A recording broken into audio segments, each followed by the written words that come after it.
minus 5, minus 4, minus 3, minus 2, X minus 1. Fire. Lights out, everybody.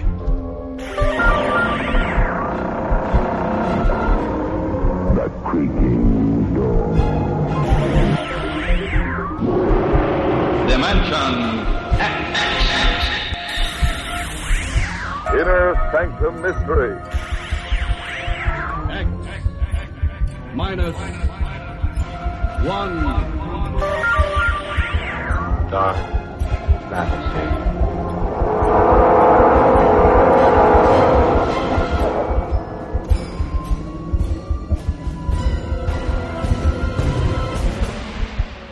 Hello everyone, welcome to Sci-Fi and Horror, brought to you by Dwayne Old Time Radio. Sci-Fi and Horror features some of the best programs from the golden age of radio, including X-1, Orbiter X, Dimension X, it's a lot of X's, Lights Out, Ray Bradbury, Dark Fantasy, and many, many more. Before we start today's sci-fi and horror thriller, if you enjoy what I'm doing, let me ask you to subscribe to my channel. Subscribing is 100% free, and you will receive notifications on new posts. Lastly, if you have a moment, please write a short 1 or 2 sentence review or give a rating on your preferred podcast service. A positive review or rating would help me out a lot. And now, on to the show. We're going to bring on a new BBC series. It's a 6-part series. I'm going to air 3 parts this month and 3 parts next month. The series is titled Host Planet Earth. And the first 3 parts are The Beginning, and then The Empty Minds, and then the 3rd episode, The Pattern Emerges. These all aired on BBC Radio in 1967. Host Planet Earth, a serial in 6 parts by Anne Howell and Colin Cooper.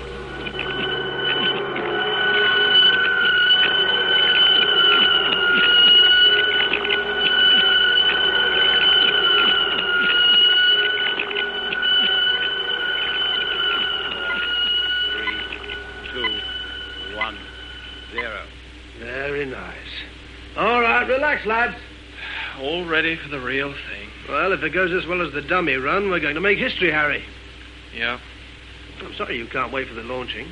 I've seen him go up before, Nat. Pretty well routine now. Yes, but this one... no, would you put those over there, please? I mean... I've got to go to London to see Professor Tate. Nothing on your mind? No. Sure? Oh, Harry, I know this baby like the back of my own hand. And we've got a good team. I know, Nat. Professor Tate may have some message for you. Stay near the phone. Oh, don't you worry. I shan't stray far today. It's funny they don't come up. You'd think they'd be keen, especially Ormskirk. Doesn't he want to see if his theory's going to work? None of us will know until the preliminary orbiting is completed. He might as well stay in London till then. Oh, the final medical report. Any snags? They're 100%. Oh, I wish I was going up too. Personally, I don't envy them. Well, I'd better be off. Don't forget, stay near that phone.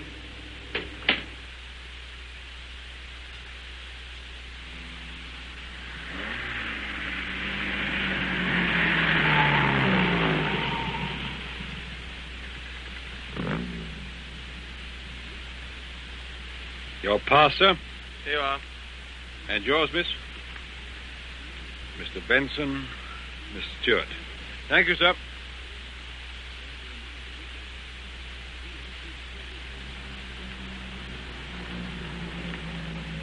You're very quiet.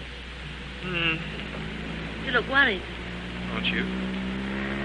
Well, aren't you? Harry, I'm scared. We'll be there soon. Perhaps we're fools. Perhaps. If he knows already... No, he'd have stopped it. But Ormskirk... Ormskirk's a big fish, but not big enough to swallow Tate. I hope you're right. I wish I knew what it meant. Scientists aren't concerned with meanings, only with knowledge, with facts. Haven't you any idea? Oh, Claire, idea? these questions. Let's keep them for the old man. Bloomsbury. How long has this been a one-way street? Over 2 years. Oh, I'll never get used to it. Harry, when you leave... I'm not leaving. I'm glad. I'd feel lost without you. Since it was chiefly on your account that I applied for a transfer, I find that ironic. Oh, Harry, I know how you feel, but... Oh, I don't know. They're all so dedicated. So they should be. You know what I mean. Goodness knows we scientists aren't always the most sociable of people, but there are times when, well, a rocket site can be a lonely place, especially for a woman. For us, too. I'm glad you've changed your mind in spite of everything. I didn't change it. They rejected my application. So I'll have to get used to seeing you around. They've made this a one-way street. You said that before. Did I? Harry, are you all right? What? Are you all right?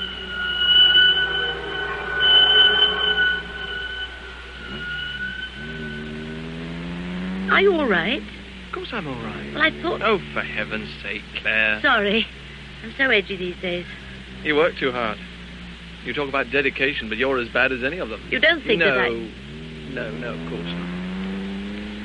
You know, the chap who eventually does marry you is going to have a rough time of it. Calculus for breakfast, the quantum theory for lunch, and a piping hot dish of spatial physics for dinner. So great. And you've left out tea. What about the second law of thermodynamics? Warmed up from yesterday. Harry, look out. What? Well, that bus, you nearly... I don't know what made me. Claire. What is it? Oh, stop. Harry, stop the car.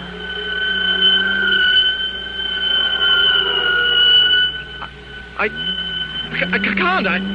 No!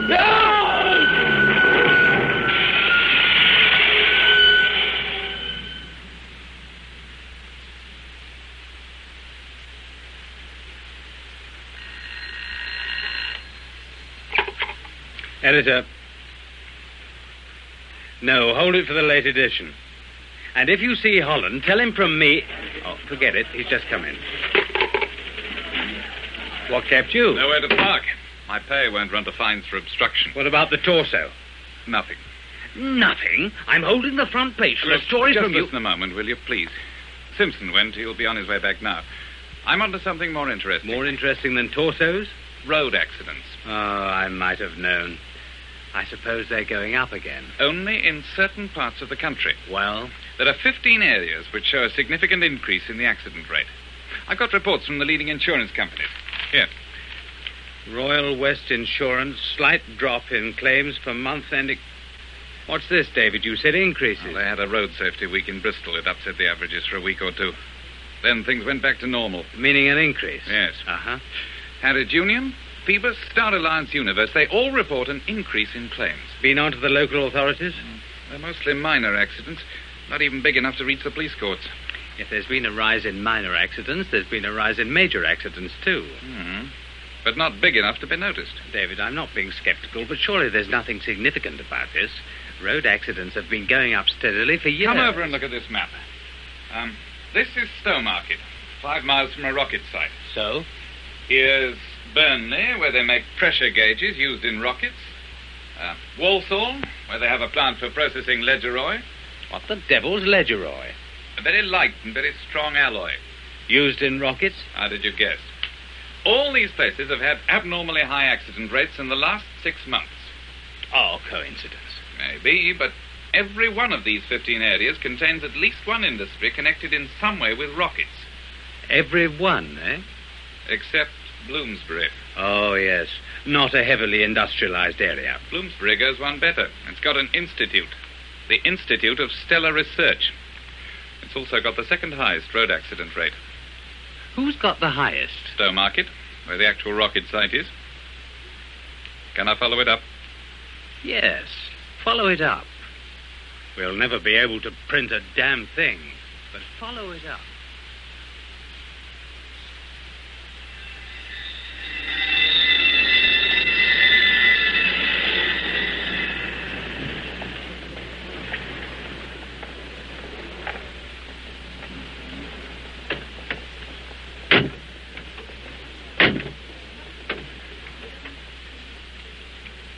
Now then, so what have we got here? Thank goodness you've come. Is he all right? Oh, just give us time, miss. Yeah, well, he's breathing. Doesn't seem too bad. We'll soon have him in hospital. They'll sort him out. Right, now, easy now.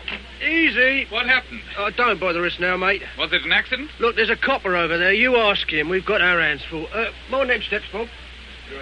Didn't happen to witness it, did you, sir? No, I didn't. Pity, we never get enough witnesses. What happened? Oh, car out of control, hit a lamppost. They're lucky to be alive. The steering failed? We don't know yet. Looked all right to me. People in it, who were they? Could you be a relative? Well, I could be, yes. Harold Benson appeared to be driving. Claire Stewart was the passenger. Luckier than he was, not a scratch on her. There must be a reason. Got to be a reason. Oh, it happens every day. Motorists, they're stark mad. Stark raving mad, the lot of them. Not fit to push prams, let alone drive a lethal weapon like a car. Oh, no offense, like, if you're a relative. What do they do?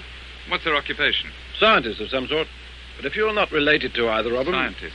What you might call the intellectual type.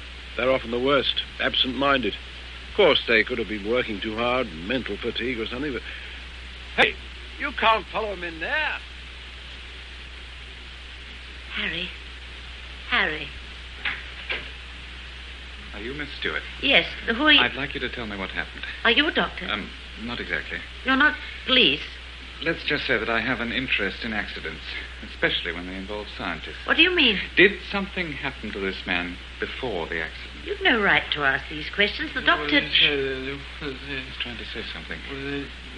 Tate got it hit. Claire, Tate. Tate? It's all right, Harry. You're safe. Got to tell Tate. You're a relative? No. If you're the press, I must ask you to leave. There's a very good reason why I can't think of one, and I'm sure that you can't. Now, would you please go? I only want to know what's wrong with him. Suspected concussion, contusions, possibly a fractured collarbone, and maybe one or two cracked ribs into the bargain. Satisfied? Why did it happen? Don't waste my time, man. Go and ask the police. If you want my opinion... I don't think anyone wants your opinion. Now, will you please go away? I'm very busy, and you're upsetting my patient. Tate. Professor Tate must get... Professor Tate. Accident? Should this interest me? Yes, Professor Tate. It involved two scientists. Indeed. Their names are Claire Stewart and Harold Benson. I didn't know. How are they? Miss Stewart was unhurt. Benson may have concussion, according to the hospital. I'm very sorry to hear it. What is your interest in the matter? I'm investigating road accidents in certain areas. And how did this particular accident happen? No one knows. The car just went out of control. Benson's driving was never in the highest class, I seem to remember. Did I say he was driving? I naturally assumed. Professor Tate, I'd like to ask this question. Are all scientists bad drivers? What do you mean? Well, I've been looking at some figures. The accident rate among scientists is 3 times the national average. Isn't that rather high? Oh, you can read many things into statistics. I'll tell you what I read into them. Something's making these accidents happen. Any profession involving a high pressure of work would probably reveal the same sort of picture. Last week, a man, scientist, died in an isolation hospital. Indeed. He, too, had a car accident. He, too, was taken to a general hospital. But while still unconscious, he was transferred to an isolation hospital, where he died. How did you know that? I came across it. I hope you aren't going to publish it. Any reason why I shouldn't? Mr. Holland, you obviously know more about this affair than I had suspected. I'm going to tell you something in the strictest confidence. Will you respect that confidence? Of course. Well, then, for some time, a mysterious illness has been attacking our people. Not all of them, but some. Too many. It strikes very suddenly, without warning. Recovery is usually complete and takes place within a few minutes. Unfortunately, some cases, like Benson's, take longer. And some don't recover at all. We don't think it's infectious, and it's certainly not radiation. We're working on the theory that some unidentified toxin is affecting an enzyme in the brain. According to my information, this began 6 months ago. And it only involves people working on space projects. What's the connection? I've told you all I know. Then can I consider myself free to speculate on the dangers of rocket research? In print? You put me in an impossible position. Very well, I'll be frank with you. 6 months ago, an important discovery was made, one that concerned rockets, a revolutionary discovery. I must ask you to make no mention of this to anyone. I cannot overstress the importance of maintaining secrecy for the time being. 6 months ago. Coinciding with the beginning of the sickness. So there is a connection. It would seem so. But what? Mr. Holland, if you're able to find a reason, however far-fetched, however improbable, for goodness sake, let us know. Sedative, I think, sister. He's very restless. Phenobarb, 200 milligrams. Yes, we'll see if that does the trick. You know, you should rest, Miss Stewart. I must stay with him. Don't you think it would be better... Please, Doctor. Very well. But you may not be helping him as much as you think. He's going to be all right, isn't he? Yes. The X-ray shows there's nothing broken. Bruises are only superficial. It's only a question of keeping a constant vigil over him for risk of concussion. Bar the injuries, he's in fine physical condition. Reflexes, pulse, blood pressure, and respiration virtually normal. Well, we always have to watch for concussion and delayed shock. Tell me, was he perhaps a little agitated, nervous before the crash? No, I don't think so. Never mind. I just thought he might have had something worrying him. Here's Nurse with the tools. Would you rather not stay while I inject? I must. I wish some of our students would show such resolution. Roll up his sleeve, sister. No. Now, take it easy, old man. This will make you sleep.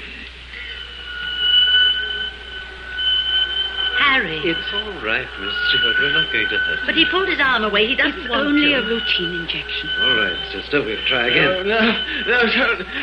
It's only an injection, Harry, to help you relax. Hold him, sister. I'm trying to. Right.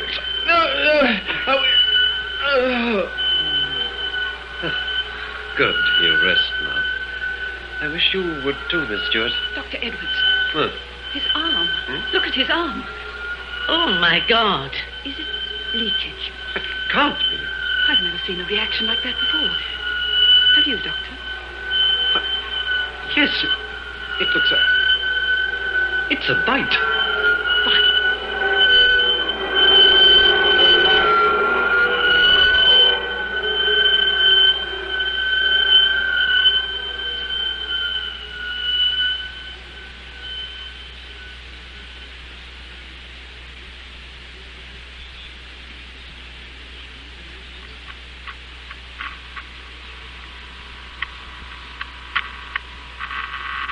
Yeah. What do you think, Rathbone? If we switched on the secondary circuit. Think so? We could try it. Ormskirk, there's been another accident. Oh, well, Rathbone, that test we did yesterday, I'd like to run it again without the expansion factor. Did you hear what I said? Two of our best... Hello, Tate. Ormskirk, this has got to stop. My dear fellow, do you ever feel tired, nervy, irritable? Oh, for heaven's sake. Of course you do. We all do. But you don't blame it on the atom bomb. So why should you blame these accidents on my rocket? That's an entirely false analogy, and you know it. My dear Tate, if you can prove a connection, I'll gladly agree to an inquiry. But how can I prove anything until we have an inquiry? That's what inquiries are for. Well, you're a biochemist. Why don't you look into it yourself? I have. Whatever it is, it's not organic. It's not my department. Ormskirk, I appeal to you. Hold things up until we can investigate. Quite impossible. You must. We can't, Professor Tate. There is another rocket leaving today. Today? Uh-huh. The countdown has already begun. Why wasn't I told? Weren't you? You know damn well I wasn't. Oh, well, we didn't want to alarm you. You see, this one's manned. Manned? I don't believe you. Is this true, Rathbone? An interstellar space probe is leaving today. It contains 2 men. But you're not ready. You're not... It's now or never. We could go on sending up unmanned ships indefinitely and still not know all we want to know. You must be absolutely crazy. Is progress crazy? Is that what you think? You want to halt progress? You're scared, Tate. Too scared to take a step forward. One tiny step into the unknown. Tell me any advance in science that wasn't. You can't. Well, that's not the point. I've made a discovery. I think it's important. What do you want me to do with it? Lock it up until the Russians or the Americans or the Chinese or the Eskimos get hold of it? I didn't invent the shoot theory. It was there, waiting to be discovered. I was only the first. Other people will discover it. It's inevitable. And they may not have the same scruples. What are you going to tell the world then? That we knew all the time? We're going to tell them that. We knew it, but we were too scared to make use of it. Ormskirk, you're a brilliant man. I'm not disputing it. You've bridged a gulf in progress which might have been a gulf of centuries. You've done it in a few years, and you've done it alone. Rathbone, do you have a full grasp of the shoot theory? Well, No, of course you don't. You only know the aspects which are relevant to your work, and the same applies to the others. Isn't that so, Ormskirk? I suppose so. Only I know the theory in its entirety, so only I can put it into practice with any hope of success. There you are. Even your right-hand man doesn't know it all. Is it likely there's another man in the world today capable of making the same discovery? There's always a possibility. You're racing against yourself, Ormskirk. Very well. But consider this. If I die before I've completed my work, proved my rockets, transmitted my knowledge, progress may be held back for years. I will not take that risk. Then I will. You might as well know that I intend to force an inquiry. I'm no longer a young man, Tate. The shoot theory represents my life's work. I won't be deprived of the ultimate satisfaction. Theory put into practice. I'm sorry, Ormskirk, for your sake, but I must try. You'll make a fool of yourself. Believe me, I hope so. I hope with all my heart that you're right and I'm wrong.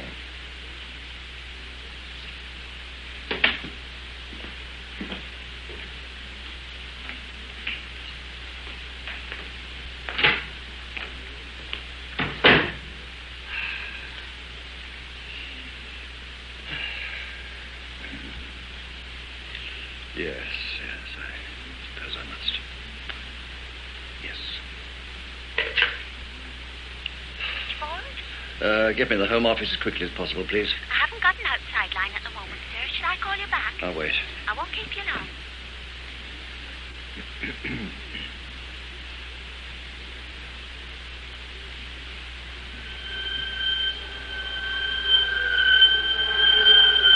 No. No.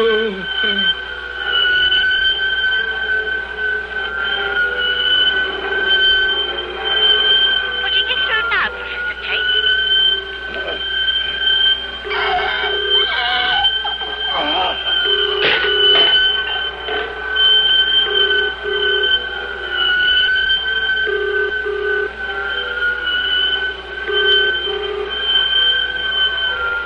Home Office.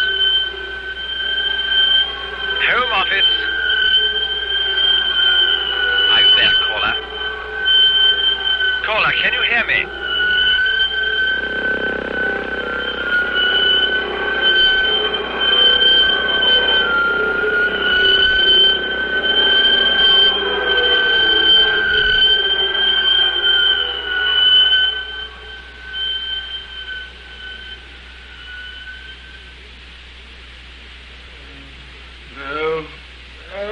Can't you do something for him, sister? We're doing all we can. He's so restless. That last sedative should take effect soon. It's slower orally, but we don't want to inject again. You're only upsetting yourself by staying here. Why don't you go and rest? I'm all right. There's such a thing as delayed shock, you know. Dr. Edwards said that I could stay. No doubt he had his reasons. But I must ask you not to upset the patient. Upset him? I'm helping him. You'll help most by keeping calm yourself. I want him to feel that I'm staying beside him. I want him to know that he's safe. No. Safe? We're not going to hurt him. No. Hadn't you better get Dr. Edwards? Dr. Edwards has been on continuous duty for 10 hours. This restlessness, it worries me. The patient has been given an adequate sedative. But look at him. Miss Stewart, I have a ward full of other patients to look after, and many of them are suffering far more. This is more than it seems. You must allow us to be the best judge of that. Oh, what's the use of talking? You won't even listen. Very well. I'll go and find Dr. Edwards. Oh, damn the girl. I was just going off duty. You gave her permission to stay. Wish to God I hadn't. What does she want? She wants to see you. She's not satisfied with anything I tell her. Sister, I'm dead beat. Can't you tell her we're doing all we can? Surely you know what to say to people in these circumstances. If I had my way, she wouldn't be there at all. Well, you'll have to make her understand. I suspect a disturbed mental state beforehand. It may take weeks. I'd rather you spoke to her yourself, Doctor. All right, I'll come along. The sedative hasn't had any effect whatever. Yes, it's a bit of a problem not being able to inject. Come in. Oh, it's you again. Any chance of seeing Harold Benson? Visiting hours are over. I'm sorry to be a nuisance. It's very important. His condition is unchanged. I've nothing to add. Give me a break, Doc. There's something I don't understand. I only want a little information. I don't see why I should be expected to provide it, even if I had it. It's not for publication. I've heard that one before. For one thing, we don't know enough to run a story. For another, there's the Official Secrets Act. Sister, I may decide to increase the sedation when I've seen him. Will you go along and prepare? I'll come as soon as I've satisfied Mr. Holland. Yes, Doctor. Well, there's very little I can tell you, Mr. Holland. On the face of it, his injuries are straightforward enough, but if there are one or two aspects of the case that seem unusual, quite frankly, at this stage, I'd rather not commit myself. Suppose I told you that the accident was directly concerned with Benson's scientific work. I'd already thought of that. I telephoned his employers. They assured me there could be no such possibility. Well, they're wrong. I've no reason to doubt their statement. Doctor, you must take my word for it. I don't know what to say.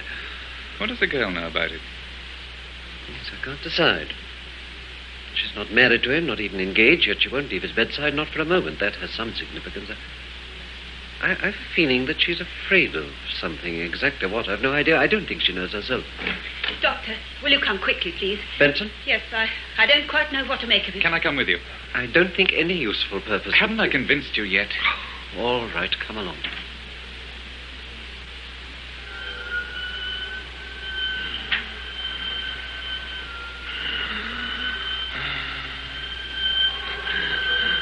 Harry, it's all right.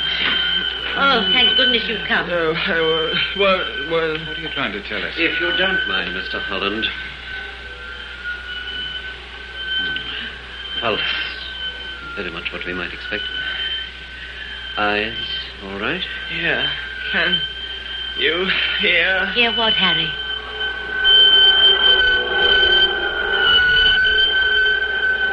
Listen.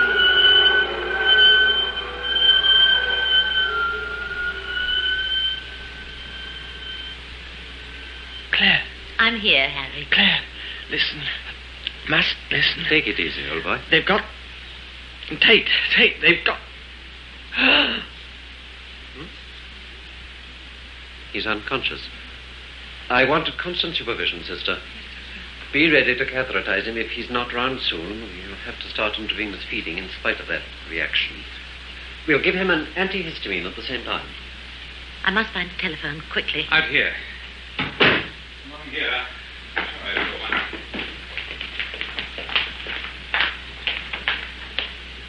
Ah, here it is.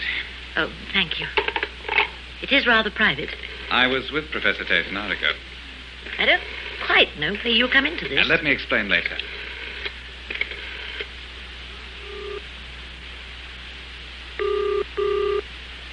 Stella Research, Bloomsbury. Extension 51, please. This is Claire Stewart. It's very urgent. One moment, please. I'm so afraid that Yes, so now. Professor Tate? This is Ormskirk. Oh, Professor Ormskirk. It's Claire Stewart. I wanted Professor Tate. Could you transfer me, please? I'm sorry, my dear. Professor Tate is dead. Oh, no. I'm afraid so. He died in his office 10 minutes ago. Oh. No. He's... Yes. I heard. But why?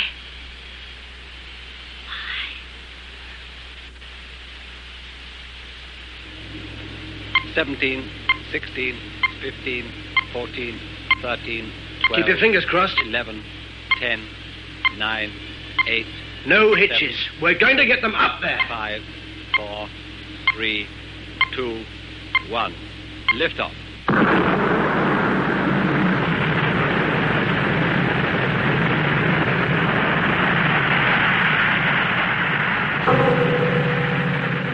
Host Planet Earth was written by Anne Howell and Colin Cooper and produced by Nestor Payne. Electronic sound and music was created by the BBC Radiophonic Workshop.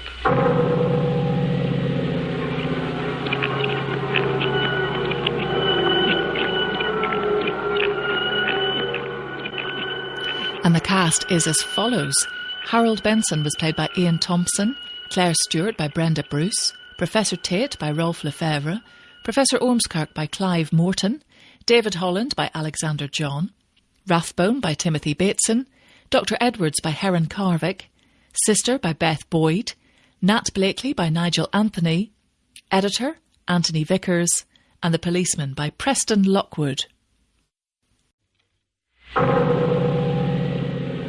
Host, Planet Earth, a serial in 6 parts by Anne Howell and Colin Cooper.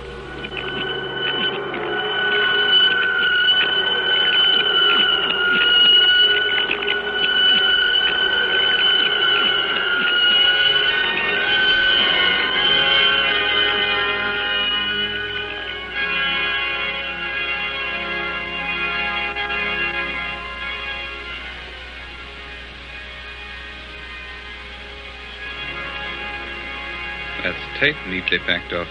I thought it was rather impressive, in a way. Forgetting that any mystery surrounding his death has been nicely covered up and then carefully smoothed over with a suitably decorous funeral service. I know, David. It was the ceremony of it, I suppose, the sheer power of ritual. Maybe poor old Professor Tate is going to be raised incorruptible. But we've got to find out what corruption was kicking around when he died. Is that Mrs. Tate over there? Yes. I don't know how she got through the service. She looked so sad and shocked. Try to have a word with her. Tate may have told her something. David, not now. I know it's hard, but my guess is that she'll want to talk to people like us. Very well. I'll see you at the gate. Mrs. Tate, I'm Claire Stewart. We met once before. Oh, yes. I used to work with your husband. I can't tell you how sorry I am. They all say that. But I really mean it, more than you realize. I knew him very well. He was a great man. I remember you now. He often talked of your work. Everyone liked your husband, Mrs. Tate. Everyone? And his achievements. Achievements, oh, yes. We've just been told that, haven't we? A nice little biography. Only the suitable things, of course. Neatly parcelled up and neatly delivered to a congregation of hypocrites. I'm sorry. I don't want to intrude any further, but a friend of mine has just spoken almost the same words, and we want to try and help. No, it's I who should apologize. Forgive me, my dear. It isn't you. Did you mean what you said just now about helping? Yes, Mrs. Tate. Very seriously. Perhaps you could come and see me this evening, could you? I shall be alone. In fact, I shall usually be alone now.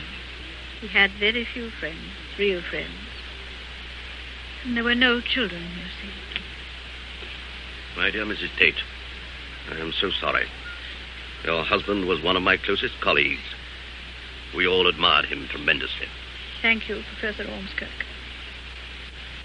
It's impossible to estimate the loss to the world of science. It is a little late to say that. I beg your pardon? You killed him, Professor Ormskirk. You and your scientific developments. You talk about a loss to the world of science. But what do you care about human beings? What does flesh and blood matter to you as long as you can fire off your little rockets into space in the name of science? What are you doing in this church, Professor Ormskirk? Science is your God, and it will kill you too one day. Surely it has killed my husband. I found it in his study. It's not something he'd leave lying around at the Stellar Research Institute. May I see? Yes. I dare say you think I'm just an hysterical old woman after that outburst. In church, too. I couldn't help it. You see, I know there's something wrong. I know it wasn't a natural death. Benson's name's been added in pencil. Do you know him? He's in hospital. He had a road accident shortly before your husband died. Miss Stewart was in the car. Yes, I heard. He's lucky to be alive. Many of the people on that list are dead, Mr. Holland, and no one knows why. And if they do, they aren't safe. I knew, of course, that your husband was concerned at the high rate of sickness among scientists. Concerned? It was more than concern, my dear. It's been preying on his mind for months, and now this. I know how you must feel. Do you? Does anyone? If I were a scientist, if I were in your place, I'd get out. I don't know exactly what you're doing with those rockets. My husband never told me very much, but I do know that no good will come of it. Go before it's too late, my dear. Do something else. Mrs. Tate, forgive me for asking this, but the coroner's findings... Yes, Mr. Holland. Cardiac failure, natural causes. But I know there was nothing wrong with my husband's heart beyond the fact that it was 65 years old. But are you sure? I mean, these things do happen. We were married over 40 years ago. When two people live together for that length of time, they learn about each other almost everything that is to be learned. That's not all. I saw him, you know, after it happened. I had to go and identify him. Mr. Holland, there was a mark on his neck. A mark? On the right side, just below the ear. When I pointed it out, they told me it was probably a small cut made while shaving. It didn't look like that to me. What did it look like? A bite, Mr. Holland. A bite.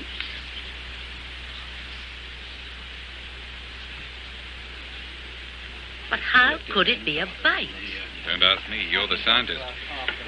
All I know is that the mark on Benson looked like a bite. A large, swollen mark that could have been made by an insect or a small animal. Talk sense, David. Benson was having an injection in hospital and Professor Tate was making a phone call in his office. What could possibly have bitten them?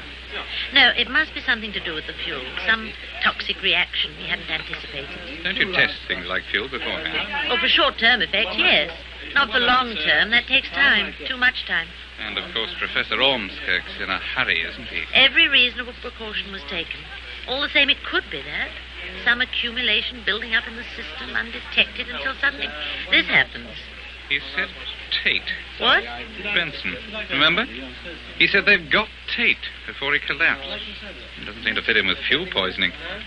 The medical men can't seem to see beyond some sort of nervous crisis triggered off by his accident. Whereas Yes? Oh, I don't know, Claire. I don't know. It's clear from what Benson said that there's an element of telepathy. Telepathy? I can't think of another word for it, can you? But it's so... Oh, I know. Extrasensory perception, all that. You're quite right to be skeptical. I am myself. We heard him say it. What are we to think? Toxins are a fact. So is ESP to some people. Not to me, David. Want another drink? No, thanks. 2 days before I left Stowmarket, one of the porters collapsed after walking through the fuel laboratory. What does that prove? Nothing in itself. But everyone who's been affected, as far as I know, has had some contact with the rocket fuel. What's his name? Johnson. Peter Johnson, a West Indian. No, he's not on Tate's list. He should be. Well, he's not. Have a look. Sure you got the name right? Of course I am. Suppose the information had been deliberately kept from Tate. Who would do that? Ormskirk? David, I don't know. Well, we better try and find out what happened to Peter Johnson. At Stowmarket? Why not?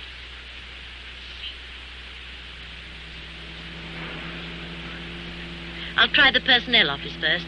They keep a record of everything that happens to the staff, even toothache. I'm coming too. They won't let you in without a pass. Not even with you to hold my hand? Even Professor Ormskirk has to show his pass. How far to go now? About half a mile. What are you doing? Do they search cars? Oh, no. They check the passes and then wave you through if the passes are in order. Why? If they don't see me, they won't know I haven't got a pass, will they? I suppose you could hide in the boot. Can you drive? Yes. Good. You can lock me in the boot. If the guards want to open it, say you've only hired or borrowed the car and you haven't got a key, okay? Yes. Sure you want to go through with it? I haven't forgotten why we're doing this. It's not only Harry Benson and Professor Tate. It's not just those two men up there orbiting in Ormskirk's latest rocket. Well, there is something wrong, isn't there, David? So we've got to go through with it. Here's the key. Don't lose it or I'll be in real trouble.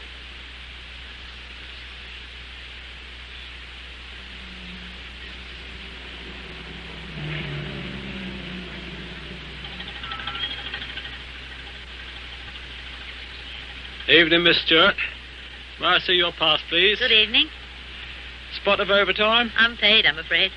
Well, I dare say you find the work interesting for its own sake, miss. Oh, yes, I do.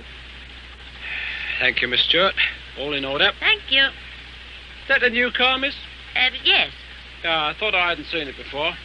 Good cars they are. All right for touring abroad if you like that sort of thing. Plenty of room in the boot. Yes, there is. Well, excuse me, I must be going. Of course, miss. Good night, miss.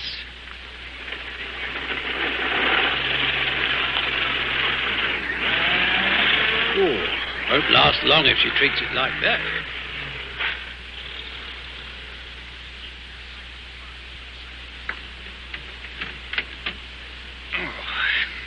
It's better. A lot of chat in the gate, wasn't there? I couldn't help it. He would go on. Plenty of room in the boot, eh? He wants to try it sometime. Well, we got through. So much for checks. Where's the personnel office? Over here. It'll be empty. The clerical staff never work late. Now, wait a moment. We want the torch and a screwdriver, I think, might come in useful. Oh, we better get inside before the security patrol comes along. Okay, lead the way.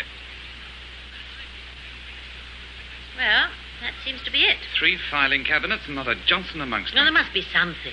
What's in here? 1 desk only. Personnel officer himself. Herself, it's a woman. Perhaps she keeps a secret file. Not much in this drawer. Rubber bands, box of paper clips. If it's a secret file, you won't find it in unlocked drawers. I know. There might be a key. Oh, this drawer's locked. Take the torch. Hey, what are you going to do? Force it open with luck. Oh, try not to damage it. This isn't the time to worry about a few shillings worth of damage to government property. Can't you do it a bit more quietly? I don't think so. It's pretty tough wood. Can't you hold the torch still? I'm doing my best. Sorry, a bit on edge. Coming, I think. What? I thought I had the patrol. Turn the torch off. Keep quiet.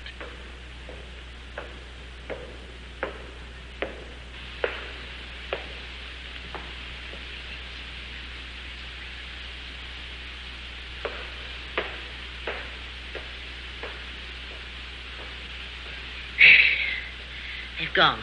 Come on, let's have some light. One more twist and... Got it. More rubber bands. Letters. Is that all? Let's see. Employment exchange. Gladys Wills applying for a job as a shorthand typist. Shorthand speed 60 WPM. Is that good? Oh, David, don't waste time. I'm so afraid someone will find us here. What will they do to us? I don't know.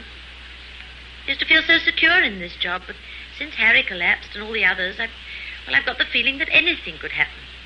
Something horrible is happening, and it's got me scared, David. I've never been so scared in my life. Hold on, I've got it. Look at this card. Johnson Peter, General Porter. Born Trinidad, 5/7/1941. Commenced work... listen to this, Claire. Transferred Springhurst. Authority PJO. PJO? That's Ormskirk.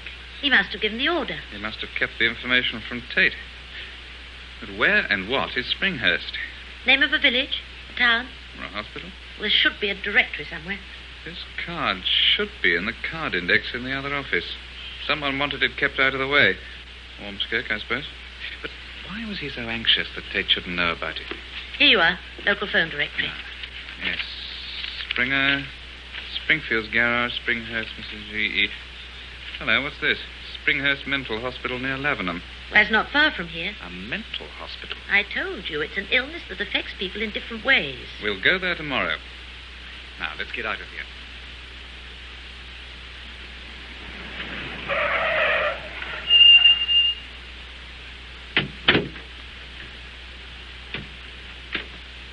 Nice-looking house. Oh, I hate these places. But it's so pleasant. Trees, birds, so restful. What more could anyone want? To be cured. Revolving door, too. Touch of luxury about this place. And who's paying? Good morning. Can I help you? Good morning. We'd like to see Mr. Peter Johnson. I'm afraid if you're not relatives... Oh, but we are. We're friends. Close friends. I'll tell Dr. Harris. Will you take a seat, please? Phew. I slept up there. I forgot Johnson was a West Indian. What are we going to tell him? And Dr. Harris? If he sees us. He'll see us. How do you know? I would if I were in his place. The point is, will he let us see Johnson? Believe me, I'm not unsympathetic, but I'm afraid it's out of the question. Quite out of the question. We've come a long way, Dr. Harris. I wish you'd taken the precaution of telephoning beforehand, as you'd have saved yourselves the journey. I'm sorry, Mr. Holland, but it's our rule that only relatives may be allowed to visit patients unless the circumstances demand otherwise. Peter hasn't any relatives to visit him. Oh? I understood there was a brother. Has he been here? As it happens, no. In that case... I'm sorry, Mr. Holland. You've not convinced me that the circumstances are in any way exceptional. I'm afraid you can't see it. Dr. Harris, we've come from the Institute of Stellar Research. It is vitally important that we see Peter Johnson. My dear young lady, why didn't you say so before? Did Ormskirk send you, Professor Ormskirk? Some more research has to be done. Oh, quite. Though there's nothing new to report, I'm afraid. His condition is unchanged. Unchanged? There's been no improvement. I see. I don't know what you people are playing at over there, but the patient's condition is entirely beyond comprehension. To me, at any rate. Do you think the fuel toxicity... No, out of the question. I hoped you might be going to suggest something new. Johnson was never in the fuel laboratory. Sonic vibration, maybe... Dr. Harris, we do have a theory, perhaps not so far from what you've just mentioned. We can't say more at present, but we must see the patient. This secrecy. I know it's an important government project, top secret and so forth, so I mustn't ask too many questions, must I? All right, never mind. Yes, you can see the patient if you think you've got a solution to the mystery. There's obviously not much we can do for this poor chap at present, bar give him the best possible care and attention, the very best. Well, you better come with me. Peter Johnson. Do you think he can hear us? As you see, he doesn't appear to be unconscious. His eyes are open, he seems wide awake, but he doesn't respond to any normal stimulus. An advanced catatonic condition so far unexplained. Peter Johnson, can you hear me? Peter Johnson. You see, not a flicker. Let me try. I cannot permit any further disturbances. You've seen him, and you know that his condition has shown no improvement. I think we'd better leave it at that. But we've got to know more. I can only say I share your desire for enlightenment, Mr. Holland. There are so many things about this case for which it's impossible to find any rational explanation. The EEG, that is the encephalograph tracings, for example. I'd give 10 years of my life to know what they mean. You've seen them, no doubt. Well, we didn't, at least... Professor Ormskirk certainly received them. He sent an acknowledgement. You have come from Professor Ormskirk, haven't you? What did you make of the tracings, Doctor? I'm really not qualified to give an opinion. What was the opinion of your experts, then? If Ormskirk sent you, you ought to know. The EEG tracings have gone to your institute. They were accompanied by a report which made the position as clear as we were able. Did Ormskirk send you? I must say it seems highly irregular. I had no notification that you were coming, not a word. Isn't it also irregular to send EEG tracings to anyone who happens to ask for them? Who are you? I don't believe you're from the institute. Who are you? Dr. Harris. This is my security pass card. I'm one of Professor Ormskirk's chief assistants. Oh. Now, please tell us just one more thing. After all, you're a doctor. You certainly care more about your patient's well-being than politics between physicists. Professor Ormskirk's a very busy man. He doesn't always follow every single problem. Oh, it's difficult to explain. I'm getting confused, but I know you care for Johnson's welfare, and so do we. Dr. Harris, please, can you tell us, has Johnson said anything whilst he's been here? Well, that's a harmless question. Not much, no. Certainly nothing that has any meaning we could discover. What did he say? A single word, no more. It's here in the case notes. Here we are. Patient uttered the word Tate several times. Tate? Can you tell us when he said it? Certainly. It was the 17th of this month. At 4:35 p.m.? How did you know? I put two and two together. Now, can we go back to those tracings? I've made my position clear. If you want to know any more, you must ask Professor Ormskirk. The matter's been taken out of my hands. By non-medical people? I prefer not to discuss that. There's nothing more I can tell you that I haven't already told the...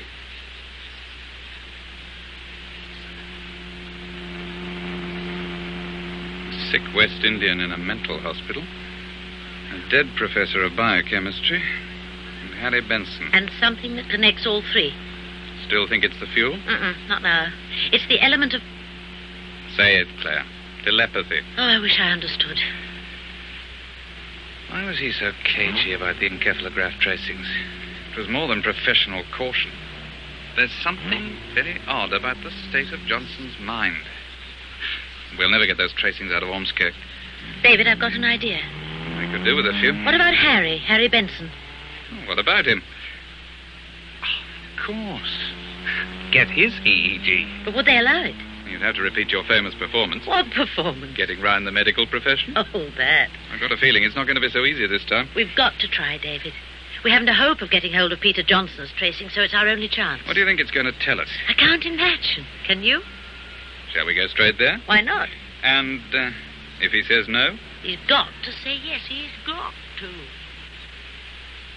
No. No, I daren't risk it.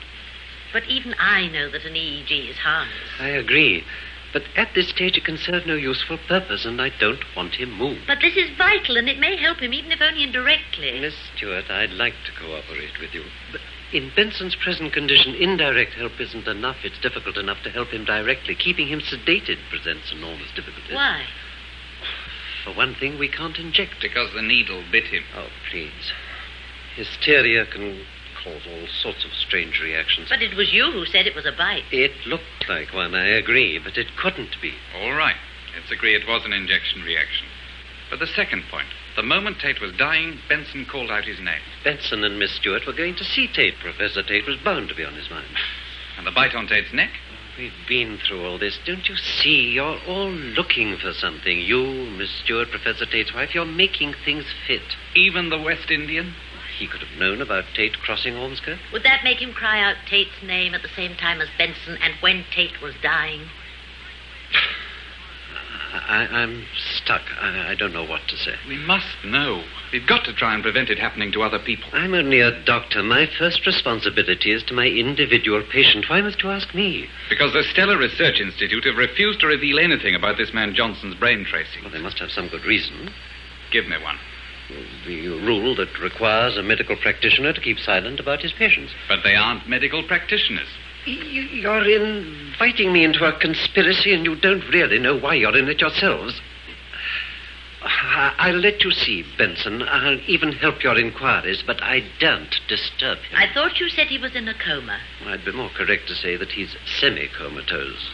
Occasionally he mutters things. Nothing coherent, before you ask. Nothing at all? Well, he did say one intelligible word this morning, two, in fact. Sister was most impressed. What did he say? He asked Sister for a drink. At least that was how she interpreted it. He asked for a drink? Well, not in so many words. He said thirst, then spring, then thirst again. Incidentally, he didn't actually say it. It was more of a shout. And do you think this meant he wanted a drink of water? I agree. It's not exactly explicit, unfortunately. By the time Sister had brought the glass of water, poor Benson had relapsed back into his coma, so I don't suppose we shall ever know. Apart from that, he's uttered no intelligible words at all. I'd like to put it to you, Doctor, that what he was saying was not, as Sister thought, spring thirst, but Springhurst. Why should he say that? Is it possible? I suppose so, but I really don't see any reason. Dr. Edwards, we haven't yet told you the name of the mental hospital we visited this morning. Huh? It was Springhurst. Now do you understand why Benson might have said it? It's uncanny. Tell me, is Benson acquainted with this West Indian? Well, he may know of him. He certainly didn't know that he'd been sent to Springhurst Mental Hospital. You're quite sure? He'd have told me.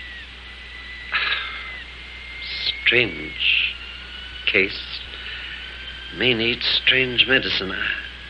I don't want to move Benson, but... Well, it does look as if there might be something in what you say. If it's not telepathy, what is it? Find another word. Oh, all right. You've convinced me. Congratulations. Hello? Will you get me the EEG department, please? I want to speak to Dr. Kellaway. Thank you. Semi-comatose. That'll affect the tracings, of course. All the same, well, the fact is, Kellaway, I don't think things are quite what they seem. They seldom are. But what's all the mystery, Matthew? Why don't you want my technician to be present? I think it's better to restrict the number of people present to as few as possible. I suspect you'd have done without me, too, if you could. That's about it. Emergency method. Well, you'll have to give me a hand. I hope you can remember what to do. Your two friends, they're not medical, I take it? No.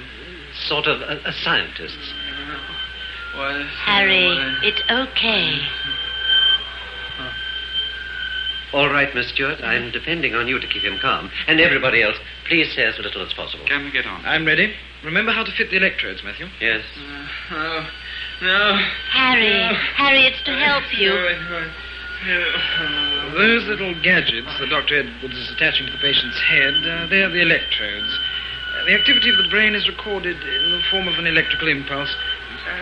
Look at these tracings. You can see the sort of pattern we can expect to get. Flattening out of the waveform shows increased mental activity. No. Trouble, Matthew? He's resisting. Here, let me...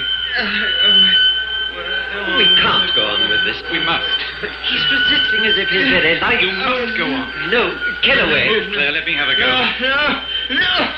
Benson, try. Get away from him. We've got to get him out quickly. Kellaway, sedation. No. Listen. Try. Hands. David, take his hands. Okay, Benson. I'm here. Hold on. We must give him a sedative. Can't you see? He's fighting his own resistance. Get on with it before he breaks. Quick. Stay. Go on, Kellaway. Press that button. Right, the impulse has come out of that roll of paper. Collect it, Miss Stewart.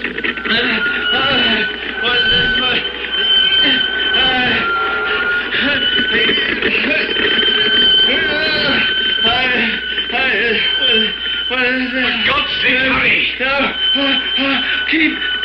Try! We can't go on. We've got to get more. Miss Stewart, press that button when I say press. Right. Press.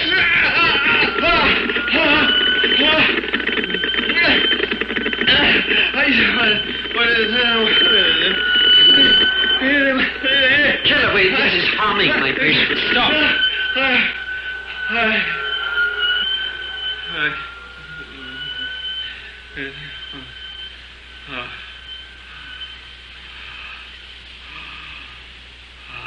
He's calmer now. He's lapsing. He seems to be going to sleep. Dr. Edwards, he's not? No. No. He's all right. Edwards, look at this. Look at those waveforms. They're certainly very unusual. Unusual? They're impossible. Just look at the amplitude of those waves. What's this patient's history? I must admit, but it is impossible. There must be some rational explanation. You see... What are you trying to tell us? I'm trying to tell you that here we have a man talking and struggling that is active. And yet the waveforms, instead of growing smaller, have become well, gigantic, monstrous. And anyway, they don't conform. Don't conform to what? To any known pattern of the human brain. God's name, man, do you realize what you're saying? Yes, Matthew, I do. But what is it? I don't know. I only know what it isn't. But the impulses are coming from his brain. This is a man, an ordinary human being. Look, I admit that these impulses have come from this patient. I don't deny that they could have been transmitted by a brain, and that the brain may be his brain. But I will swear on oath, if necessary, that it is not a human brain. Host Planet Earth was written by Anne Howell and Colin Cooper and produced by Nestor Payne. Electronic sound and music was created by the BBC Radiophonic Workshop.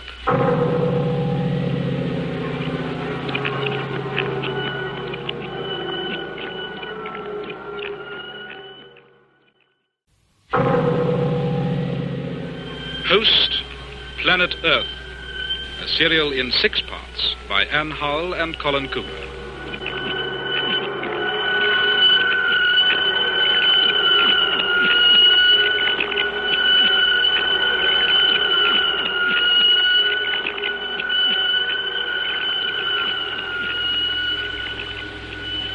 Control to staff error, control to staff error.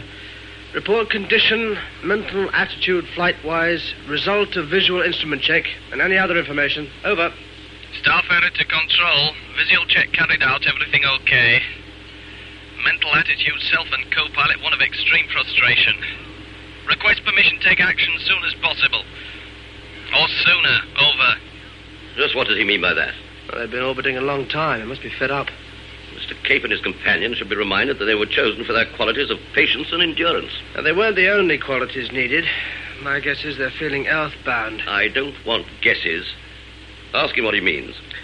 A control to staff error. Clarify previous remark, please. Over. Thought you were my friend, Nat. If you'd seen the dawn come up like thunder out across the Pacific as many times as we've seen it this week, you'd want to change too. Remind the Master that ours isn't the only planet in the universe. Over. Now, let me speak to him. Control to staff error. This is Ormskirk. If you don't feel up to the job, say so at once, and we'll bring you down before we begin stage 2. Over. Staff error to control. Sorry, sir. Didn't know you were there. Over. Damn fool. Listen, Cape. You're not alone up there. You can't even hiccup without half a dozen machines recording it. Kindly remember that you are still under close observation. Over. Staff error to control. Apology. Confirm awaiting stage 2 with eagerness. No complaints. Both fit as fiddles and straining at the leash. Hope it's going to be soon. Over. Fit as fiddles. Cape's language isn't exactly scientific. Well, it doesn't have to be. The instruments are telling us all we need to know. You could give them a quick word of encouragement, Chief. They would appreciate it. Yes, of course. Control to staff error. You're both doing splendidly. My hopes and the best wishes of everyone here go with you. Over. Staff error to control. Thanks, Chief. That means a lot. Good night from us till 0200 hours. Over and out. Control to staff error. Good night to you. Good morning to us. Over and out. Good. Well, now, let's have a look at that medical. Yes, here we are. Well, nothing to worry about there. Yes, Rathbone? Miss Stewart is here. She knows I'm not to be disturbed when I'm in the control room. I'll send her away. Can I speak to her, Professor? Oh, very well, but don't be too long. I won't. Rathbone, I want that radar screen watched continuously night and day by at least one pair of eyes. Is that clear? I'll see to it. I also want a line kept open to Jodrell Bank. I don't anticipate any difficulty there. Let me know when it's fixed up. I'm sorry, Professor, but she insists on seeing you. But I'm busy, Nat. All the same, it might be advisable. I'm a bit worried about Claire. She hasn't shown up for 2 or 3 days. She's got something on her mind. She lacks team spirit. She has no enthusiasm for the project. We cannot afford passengers, Professor. It's not as simple as that. She thinks that what we're doing is dangerous. Dangerous? She claims to have evidence. I think we ought to hear what she has to say. Heavens, Claire, you call that evidence? I know it sounds improbable, but there is a telepathic link between these people. Both Harry and this West Indian porter knew the exact moment of Professor Tate's death, even though they were miles away. A West Indian porter. I hope you're not going to put it all down to voodoo. There's also the matter of Benson's brain tracings. But, what are you trying to suggest? That poor Benson's been turned overnight into some kind of zombie? Oh, no, Claire, it's too ridiculous. Benson isn't the only sick man. There are more than 1 or 2, many more, and some of them had died, including Professor Tate. I am still quite satisfied that Tate died of natural causes. I'm sorry, Claire, but I can't take this seriously. My experiment is going well. The rocket's in orbit, as you know, and we're all set for stage 2. You can't expect me to stop now. Please, won't you investigate? It's the least you can do. It shall be done, all in good time. Now, before it's too late. I'm sorry you're against my project, Claire. I'm not against it, but... Oh, can't you see? There's something terrible happening to all these people. I have no doubt that the reason for the high rate of illness will be discovered in due course. But I fail to see what connection it has with my experiment. There must be a connection. I'm quite sure there's some simple, rational explanation. An explanation can be so simple and so rational that no one dare look it in the face. My dear, I know you've been grossly overworked on this project. Oh, we all have. It goes with the job, I'm afraid. But now that your part in it is largely completed, why don't you take a week or 2 off? Oh, for heaven's... A spot of unofficial leave. I could do with a bit myself, but I'm still needed. Unfortunate, but there it is. Well, what do you say? Professor Ormskirk, if you go through with this project, you may be causing the deaths of innocent people. Hysteria. Pure hysteria. Rathbone? Yes, Professor? The press release. It's being typed now. Cancel it. Cancel it? I have decided that any public knowledge of our experiment would be inadvisable at present. We weren't going to tell them very much. We are going to tell them even less. In a word, nothing. But, Professor Ormskirk... It will not be in the national interests. There is the rest of the world to be considered. This is knowledge that should be shared, Professor. When it becomes knowledge, and not merely the fantasy of a possibly crazy old man, then I shall share it. Until then, the world can wait. It won't hurt them. I had to wait long enough. I think the man must be mad. No, sane, but dedicated. You can bet too dedicated. It doesn't seem to do him any harm. It's the undedicated ones who seem to suffer most, whereas people like Ormskirk and Rathbone and Blakey never seem to get ill. Claire, stop. Do you realize what you're saying? What? You're saying that scientists who are really dedicated to Ormskirk's project don't get this mysterious illness. Not necessarily. No one could have been more dedicated to it than Professor Tate, but... Oh, David. Exactly. Tate developed ducts and he died. Benson was on his way to see Tate. Look what happened to him. So whatever's causing the sickness is choosing its victims. It could be. Well, the dedicated boys like Ormskirk and Rathbone and Blakey never get harmed. Why? Because it can't touch them or because it doesn't want to? David, what does it mean? Is there anyone on that list of sick people you could call truly dedicated? Anyone in the Ormskirk class? No, not one. Ah. A fair deduction might be that it's picking out the indifferent, the uncommitted, the people who don't care, as well as those who are actively against Ormskirk's experiment.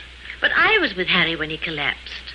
Why him and not me? I felt just as strongly about it. Perhaps you're immune. Well, why should I be? There's nothing special about me. Nothing that makes me basically different. I'm 27, I'm a scientist, I have a widowed mother in Scotland and a twin sister in Canada. It's all quite ordinary. It could be something very obscure, something to do with brain patterns, or something very simple. For instance, you're left-handed, aren't you? That's not very unusual. No, I'm left-handed too. Well, so are thousands of other people. It's still different enough to be remarked on. Yes, but not in any important sense. Oh, David, I don't know. Sometimes I feel so unsure of myself. It's not easy to hold on to your beliefs when you feel that everyone else... Not quite everyone. Without you, I don't know what I would have done. You'd have managed. You're that kind of person. You don't know me very well. I thought I did. We haven't had time, have we?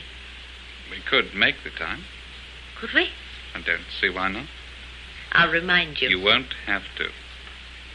Promise me one thing, David. If anything happens to me, you won't blame me. Happens to? Well, if I become like Harry Benson, dehumanized, a human body driven by an alien mind. Would it be your fault? I don't know. That's what worries me. I promise. Thanks. Listen, Claire, I don't know who or what has done this to Harry Benson, but I'll tell you this. No one's going to brainwash me if I can help it. Nor me. Right, we'll make a pact. No brainwashing under any circumstances. Yet, our theory is right. We're obvious targets. We've made a few discoveries between us, haven't we? This telepathy business, the accident rate.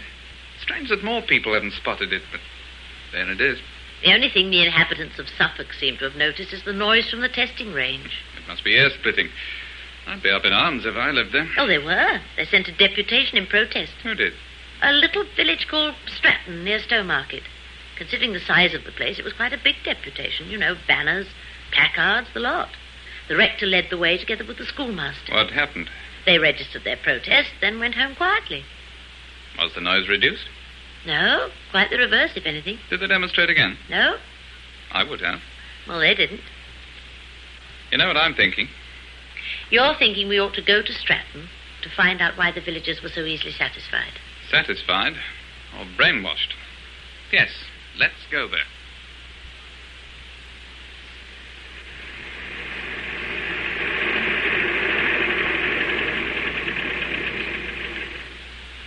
Afternoon, sir. Afternoon. 2 super, please. 2 super. Was he on the deputation? I don't know. Remember any names? Rector? School teacher? The rector's name was Hemming. The school teacher, I'm not sure. Roberts or Richards, something like that.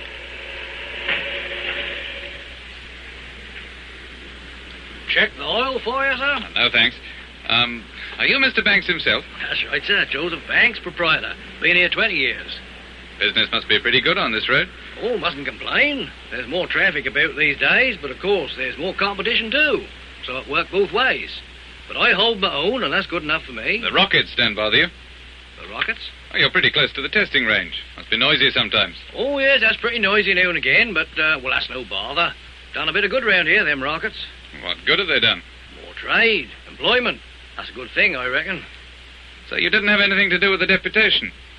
What deputation? The deputation that complained about the rockets. When would that be now, sir? About 6 months ago. I don't remember it. It was a big deputation. Practically the whole village took part. It was led by the rector.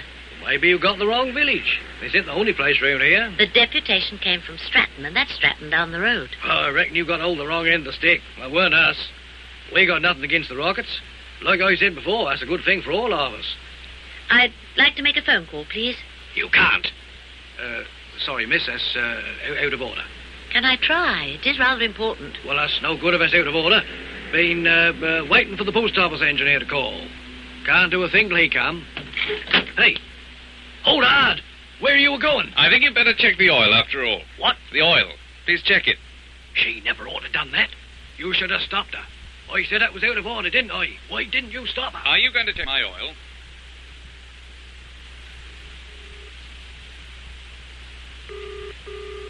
It's ringing. I guessed he was lying.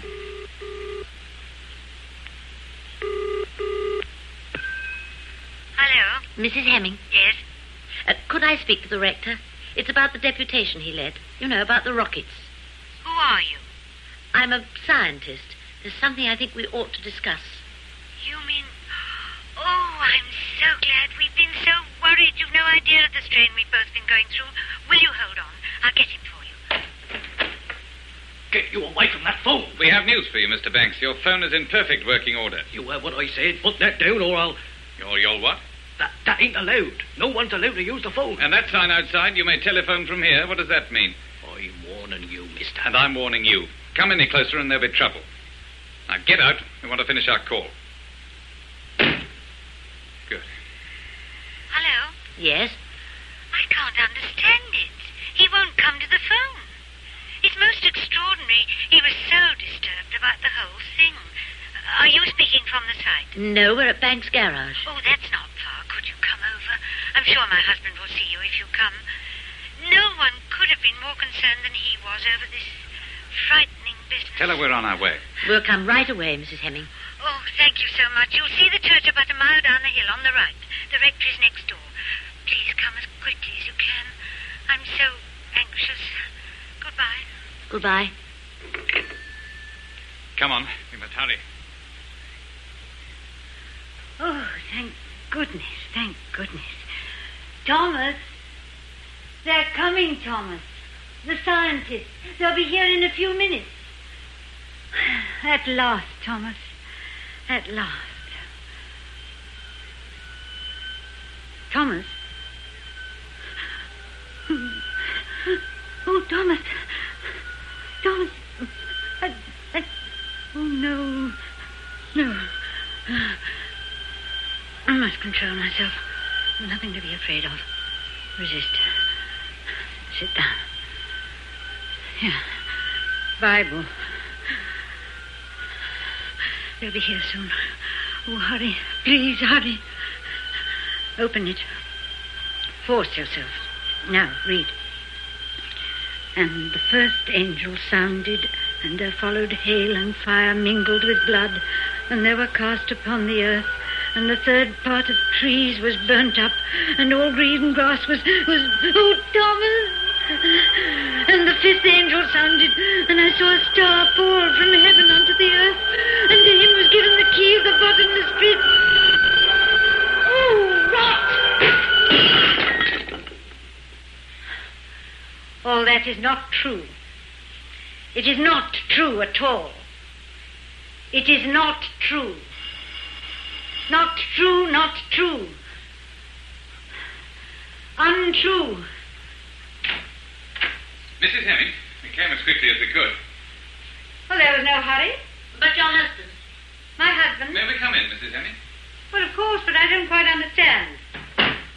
You said that you might be able to persuade your husband to speak to us. I said that. You can't have forgotten. A long time ago. A long, long time ago. No, just a few minutes, Mrs. Hemming. Where is your husband? Why do you keep referring to my husband? Because we've got to speak to him. It's very urgent. Please tell him, Mrs. Hemming. Tell him that we're here. My husband isn't at home. But you said... I said nothing. You have been listening to the stupid village gossip. You see, I'm afraid my husband has left me. Left you? Several weeks ago. Well, naturally, I don't like to talk about it if I can avoid it. But you seem determined to drag the painful details of my private life into the glare of daylight. So you're living alone here in the rectory? The church commissioners have been very understanding. I wish I could say the same for other elements. Well, I expect you'd like a cup of tea. Do sit down. Make yourselves at home. I'm looking forward to a nice little chat. Have you seen the church yet? I must take you round. We have some of the finest carved bench ends in the whole country. They're really exquisite. I'll put the kettle on. We're too late, aren't we? Whatever it is, it works damn quickly. She's a different woman. Uncanny. Do you think it was because we were on our way to see her? And the rector himself? I don't know. I've got a feeling he's around somewhere, in spite of his wife's tale of marital woe. This door. I wonder what's in here. Keep away from that door.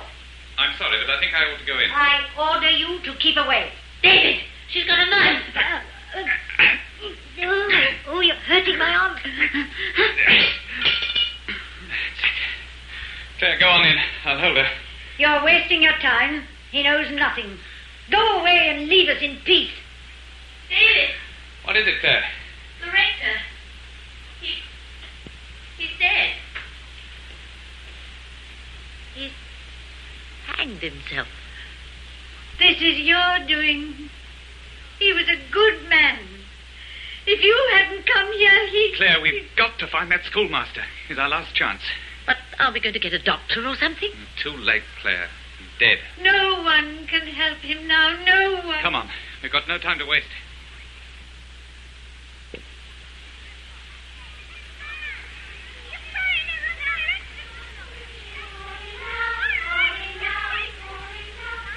Through here.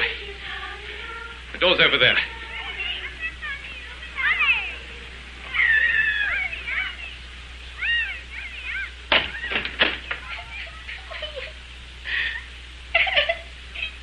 Oh, my God, this classroom's in a mess. Hello. What's your name? Rosemary Manning. Where's your teacher? I don't know. Well, when did you see him last? How long ago? Black man come for him. What black man? Someone you know? No. Rosemary, don't cry, dear. Got a hanky? Lend me your handkerchief, David. There. That's better. Now, Rosemary, I want you to tell me exactly what happened when the black man came for your teacher. He come in a hurry, and he whispered to Mr. Roberts. And Mr. Roberts looked very angry, more angry than he looked when he get his sums wrong. Then he went out. Who went out? Mr. Roberts or the man who came to see him? They both went out. How long ago? About 10 hours. She must mean 10 minutes. Was it before you had dinner or after? After. Soon after? You were doing some. Ask her what the visitor said. Rosemary, the man who came to see Mr. Roberts, did you hear what he said? He was whispering. Yes, I know, but sometimes you can hear what people say when they whisper. I think it was a secret. Mr. Roberts is a great friend of mine, Rosemary. I'm sure he's not going to mind if you tell us his secret. He said something about the rockets. What exactly? What did he say about the rockets? I told you he was whispering. And what did Mr. Roberts say? He said they'd gone too far this time, then they ran away. They ran? Well, which way did they go? Over there. Where the rockets are? Yes. Thank you, Rosemary. You've been very helpful. Here, buy yourself a lolly. Mr. Roberts say they're bad for your teeth. I don't think Mr. Roberts will mind just this once. We can't leave her, David. But we can't. Look, sweetheart, can you find your own way home? Of course I can. Well, you pop off home as quickly as you can. Tell your mummy that Mr. Roberts went away and Mr. Holland said you could go home. All right? What do you think they'll try to do? They'll never get in, will they? Well, if they did, they wouldn't get far before the armed guards caught up with them. We didn't do so badly. Well, you have me to help you. Did you notice that little girl? Rosemary? She took my handkerchief with her left hand. And she hadn't been affected. Mm-hmm. We'd better start walking. Let's hope we can catch them up.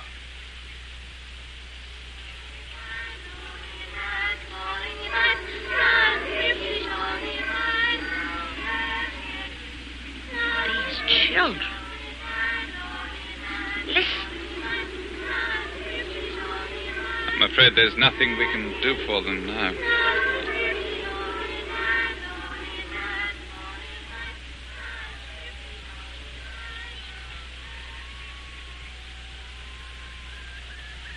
Where does this road lead? It follows the perimeter round. To the main gate? Yes. What are you thinking? I'm trying to put myself in their place. They know something's wrong, but exactly how much do they know? What did this coloured man tell Roberts that made them both rush out in such a hurry? Well, he must have told him about Ormskirk's latest experiment. Could it be someone from the base? Well, the only West Indian on the base was that sick porter. Can't be him. All we know for certain is that two men, one of whom was Mr. Roberts, decided that something had to be done and set off in this direction. What did they hope to do? David, look. Over there. What? There's a man lying on the grass. Yes, you're right. It must be him. A school teacher? Yes. He's dead. Oh, David. Claire, he's been shot. The guards? It wouldn't be difficult for them. We aren't very far from the fence. We haven't had much to go on before. A possible heart failure, seeming mental breakdown, and apparent suicide. But this is plain murder. It's impossible. Is it? Are you certain that he's dead? There's no doubt at all. But there are marks coming up on his body. How can bites come up on a dead body? 7 minutes to go. Commence audio countdown at 2 minutes. Audio countdown at 2 minutes. Are you nervous, Professor? Nervous? If I weren't sure of my facts, I might be. Not that you can ever be 100% sure till you've done it. Don't ask such silly questions, Rathbone. You ought to know better. All the same, it is a big moment. Your whole career has been leading up to this. Tomorrow, you will be as famous as Galileo. For God's sake. If it works. Mr. Blakey, I strongly advise you to keep your eyes fixed on that radar screen. We don't want to lose track of our ship before it goes out of orbit, do we? Oh, I'm so sorry, Mr. Rathbone. I fail to see... Shut up, Rathbone. What do you mean that, if it works? Hardly the time to show lack of confidence, I should have thought. Oh, you know what I mean, Chief. I don't think I do. Well, you remember what Claire Stewart was saying. Uninformed speculation. I'm surprised at you, Nat. There might be something in it. That brain tracing they got from poor Harry Benson, for instance. Oh, what about it? Now, you've kind of forgotten. They said it didn't conform to any human pattern. Whatever Harry Benson was, he was a fine physicist. I'd give a job to the Loch Ness Monster if it had the necessary qualifications. She said you'd been sent another tracing. One of our porters. Oh, really, Nat, this is going too far. As it happens, I remember this particular case perfectly. Nervous breakdown, wasn't it, Rathbone? Yes, Professor. He was sent at great expense to a private mental hospital. The physician in charge thought we'd be interested in what appeared to him to be an unusual brain tracing. And were we? It went to our own medical department. They confirmed that it was consistent with the facts of his illness as we knew them. There you are, Nat. Not much to worry about there. Really, the notion that we're all being exposed to some frightful unknown danger is too absurd for words. The whole idea is ludicrous. I could put it even more strongly. Yes. Well, thank you, Chief. You do know I'm on your side, don't you, whatever happens? But, Mr. Blakey, what do you think is going to happen? Don't you think the experiment is going to succeed? Yes, I think it will. But what happens afterwards? What do you mean, afterwards? What will be the consequences? The immediate consequences will be recognition at last for Professor Ormskirk. I am sure they will give him a knighthood, at least. For heaven's sake, man. Do you think I care for that sort of thing? A grateful world will shower honors upon you, whether you like it or not. I don't want that damn gratitude. I only want it to work. The benefits to mankind will be enormous. Interstellar spaceflight made practical at last. To be able to reach a remote planet, not in years, but in weeks, days, possibly hours. Isn't that something to stir the imagination? Turn on the audio countdown, Nat. It won't have begun yet. Never mind. Turn it on. 3 minutes and 30 seconds. 3 minutes and 25 seconds. Stand by, please. I'd better speak to the boys. Wish them luck. Professor. Mm-hmm. It's not too late to bring them down. Nat, I will hear no more of that. I see no reason to discontinue this experiment. Now, let me talk to the pilots. 3 minutes now. 3 minutes. Stand by, please.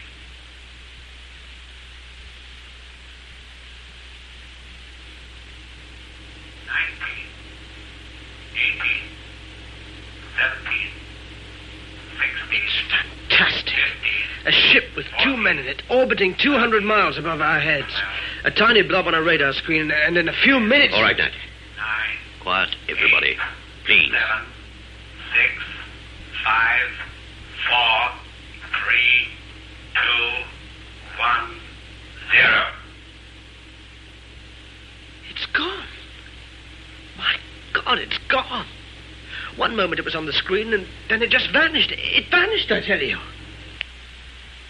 Let me be the first to congratulate you, Professor. Huh? Oh, thank you. The experiment is a wonderful success. Yes, I'm very pleased. But we mustn't be premature. The ship has gone out of orbit into the chute. When it returns, then we can call the experiment a success. You mean when it returns safely? We have done all we could. Every possible factor has been taken into account. Every known factor, but what about the unknown? As scientists, we can only deal with the facts as we know them. We should not worry about the unknown, Mr. Blakey. Shouldn't we? Then what should we worry about? Host Planet Earth was written by Anne Hull and Colin Cooper and produced by Nestor Payne. Electronic sound and music was created by the BBC Radiophonic Workshop.